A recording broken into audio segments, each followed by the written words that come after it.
ക്യാരറ്റും ഉരുളക്കിഴങ്ങും കൂടെ അതിലോട്ട് ആഡ് ചെയ്യാം.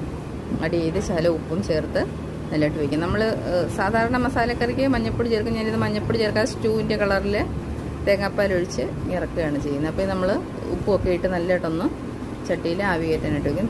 തീ കുറച്ച് വെച്ച് ആവി കയറ്റണം, അല്ലെങ്കിൽ കരിഞ്ഞു പോകും. ഇനി നമ്മളിത് ഞാൻ റവ കൊണ്ടുള്ള ഒരു പുട്ടാണ് റെഡിയാക്കുന്നത്. അതിന് കുറച്ച് ക്യാരറ്റ് എക്സ്ട്രായും കൂടെ ഉണ്ടായിരുന്നു. അപ്പോൾ അത് ഞാൻ നല്ല ശരിക്ക് ഗ്രേറ്റ് ചെയ്ത് നല്ല ചെറിയ നമ്മൾ ചിരണ്ടുന്ന ഇതുണ്ടല്ലോ, ചിരവ പോലത്തത്, അതിലെ ചെറിയ ഇതിൽ ചെറുതായിട്ട് തീരെ തരിതരിയായിട്ടാണ് ഞാനിത് ചിരണ്ടി എടുത്തിട്ടുള്ളത്. അപ്പോൾ ഇത് നമ്മുടെ പൊടിയുടെ കൂടെ അങ്ങ് മിക്സ് ആകും, അരിപ്പൊടി ആയാലും റവയായാലും. അപ്പോൾ അതിനകത്തോട്ട് കുറച്ച് തേങ്ങയും കൂടി ഇട്ടിട്ട് ചൂടുവെള്ളത്തിൽ ലൈറ്റായി തളിച്ച് നമ്മൾ നനച്ച് തോർത്തി എടുക്കണം. അപ്പോൾ നമ്മുടെ ക്യാരറ്റ് പുട്ട് എളുപ്പം റെഡിയാവും. ഇപ്പോൾ നമ്മുടെ ഇതാ നോക്കിക്കഴിഞ്ഞാൽ മസാലയൊക്കെ ഇട്ട് നല്ലതായിട്ടൊന്ന്, മസാല എന്ന് പറഞ്ഞാൽ ഗരം മസാല ഞാൻ വീട്ടിൽ പൊടിച്ച് വെച്ച ശകലം ചേർത്തിട്ടേ ഉള്ളൂ. ഇതിപ്പോൾ നല്ലതായിട്ടൊന്നും കിഴങ്ങൊക്കെ ആവിയിൽ നല്ലതായിട്ട് വെന്തിട്ടുണ്ട്, നല്ലൊരു മണമൊക്കെ വരുന്നുണ്ട്. കറിവേപ്പിലയൊക്കെ ഇടണം, കണ്ടോ.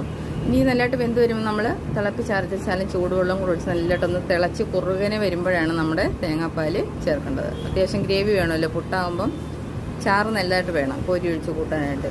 അപ്പോൾ അതാ നോക്കിക്കേ. ഇനി നമുക്ക് തിളപ്പിച്ചാർച്ച വെള്ളമാണിത്. ഇത് അതിനകത്തോട്ട് ഒഴിച്ച് ലൈറ്റാ ചൂടുണ്ട് ഒഴിച്ചൊന്ന് നമ്മൾ തിളയ്ക്കാനായിട്ട് വയ്ക്കാം. തിളച്ച് കഴിയുമ്പോൾ നമ്മുടെ ഈ ഉരുളക്കിഴങ്ങ് നല്ലതായിട്ട് വെന്തുടഞ്ഞ് നല്ല ഇതായിട്ടിരിക്കും. ഇനി നമുക്ക് പുട്ടുകൂടെ അതിൻ്റെ കൂട്ടത്തിൽ റെഡിയാക്കാം. ഞങ്ങൾ പിന്നെ രാത്രിയിലത്തെ ഭക്ഷണമാണിത്. പുട്ടാകാമെന്ന് വിചാരിച്ചു. ഇതൊക്കെ കുഞ്ഞുങ്ങളല്ലെങ്കിൽ ക്യാരറ്റ് ഒന്നും കഴിക്കില്ല. അപ്പോൾ നമ്മൾ ഇങ്ങനെയൊക്കെ ആക്കി കൊടുത്താൽ അവർക്ക് ഉള്ളിൽ ചെല്ലും.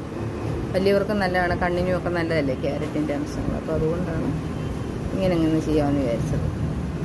അപ്പോൾ നമ്മൾ അതങ്ങനെ വെച്ചിട്ടുണ്ട്. ഇനി ഇതാ നോക്കിക്കേ, തിളച്ച് നല്ലതായിട്ട് വരുമ്പോൾ നമുക്ക് ആ കിഴങ്ങൊക്കെ നല്ലതായിട്ടൊന്ന് ഉടച്ച് ചേർത്തോണം. പച്ചമുളകൊക്കെ ഉടഞ്ഞു പോകാതെ നല്ലതായിട്ട് കിഴങ്ങൊന്ന് വേവിച്ചുടച്ച് വരുമ്പോൾ നമ്മുടെ ഈ തേങ്ങാപ്പാലൂടെ അതിലോട്ട് ചേർത്ത് ഉപ്പും കറക്റ്റാണ് നോക്കി വാങ്ങാവുന്നതാണ് കറി.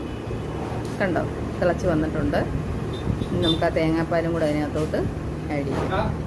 വീഡിയോ കാണുന്ന എല്ലാവരും ലൈക്ക് ചെയ്യുകയും സപ്പോർട്ട് ചെയ്യുകയും ചെയ്യണേ. എല്ലാവരും ട്രൈ ചെയ്ത് നോക്കി ഫീഡ്ബാക്കൊക്കെ അറിയിക്കണം. കമൻസ് യൂട്യൂബിലാണ്, സബ്സ്ക്രൈബൊക്കെ ചെയ്യണേ. നോക്കി നമ്മുടെ നല്ല സൂപ്പർ മസാലക്കറി റെഡി ആയിട്ടുണ്ട്. ഇത് ഇനി നമ്മൾ ഒരുപാട് തിളപ്പിക്കില്ല. തേങ്ങാപ്പാൽ ഒഴിച്ച് കഴിഞ്ഞാൽ ജസ്റ്റ് ആ ചൂടോടുകൂടി ഒന്ന് നല്ലതായിട്ട് ഇളക്കി എടുക്കുകയാണ് ചെയ്യുന്നത്. കണ്ടോ. ഇനി നമ്മുടെ പുട്ടിൻ്റെ കൂട്ട് ഇത് ഒഴിച്ചാൽ കഴിച്ചാൽ മതി. റെഡി ആയിട്ടുണ്ട്. നമ്മുടെ പുട്ട് റെഡി ആയിട്ടുണ്ട്. കണ്ടോ, കണ്ടാലേ എളുപ്പം റാഞ്ചി കഴിക്കാൻ തോന്നില്ലേ കൂട്ടുകാരി? എല്ലാവരും ട്രൈ ചെയ്ത് നോക്കി കഴിക്കണം കേട്ടോ. മോൾക്ക് ഞാൻ ഇത് വിളമ്പിയതാണ്. അവർക്ക് ഭയങ്കരമായിട്ട് ഇഷ്ടപ്പെട്ടു. Thank you friends.